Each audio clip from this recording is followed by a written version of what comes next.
بسم اللہ الرحمن الرحیم۔ السلام علیکم۔ P V T News H D کے ساتھ میں ہوں سہیل چودھری۔ نظر ڈالیں گے آج کی اہم خبروں پر۔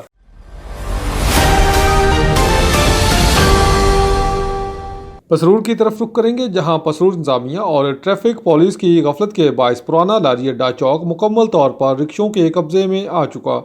مختلف اوقات میں درجنوں رکشے بے ہنگم طریقے سے سڑک کے بیچ میں کھڑے رہتے ہیں، جس کی وجہ سے ٹریفک جام ہونا معمول بن گیا۔ مسافروں، دکانداروں، اسکولوں اور کالج جانے والے طلباء سمیت شہریوں کو روزانہ اس بدنظمی کے باعث شدید مشکلات کا سامنا کرنا پڑتا ہے، جس پر عوام نے انتظامیہ سے فوری نوٹس لینے، چوک میں مستقل ٹریفک وارڈن تعینات کرنے اور رکشہ سٹینڈ باقاعدہ طور پر مخصوص کرنے کا مطالبہ کیا۔